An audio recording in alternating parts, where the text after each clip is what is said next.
Thank you very much, guys. I'm indeed joined by the emo boy himself, Reckless. I'm kidding, of course.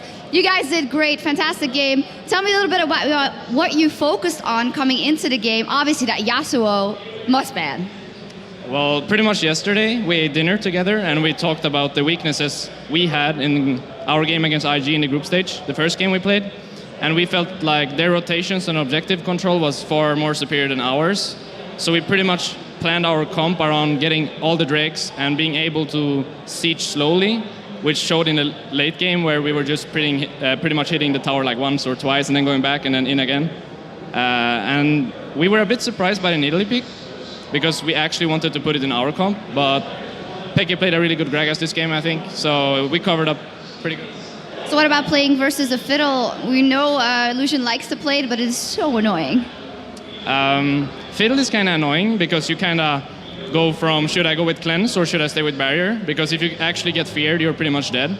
But the thing is, right now the Mikael's item for supports are pretty viable, and you can rush it as a second item after Shrelia.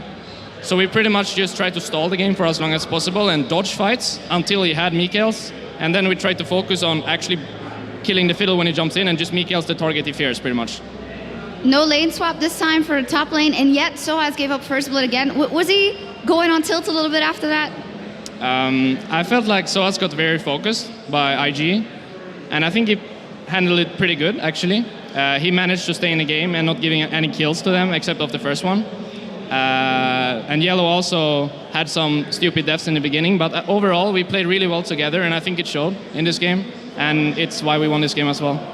Well, actually, you played very well yesterday as well in the game, nothing on your play.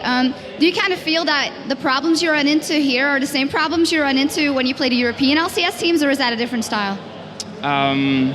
Pretty much in LCS and here, we have the same problems because we kind of lack the team coordination. We give up too many drakes and towers. So it's like kind of weird because the games we actually take the towers and drakes, we are really dominant. So I'm not actually sure why we're not doing it, but we will for sure focus on it in the future and make sure we have a more solid and consistent performance. Well, I don't want to focus on the negative here because you guys did very well in this matchup, but that means we have a very juicy EU versus NA matchup coming up versus Cloud9. What are your thoughts on that game? I still feel pretty bad after Botta because I felt like I didn't perform that well. So playing them again now in a best of 3 is going to be great in front of all these people. Like, everyone is nervous, so the game is a lot more tense, so I like it that way. And EU versus NA is always a good matchup, if we win, of course. Well, no opinion on that. Congratulations, guys. Give it up one more time for Reckless and Fnatic. Well, thank you very much indeed. That is going to be a fantastic matchup later in the day, but after the break.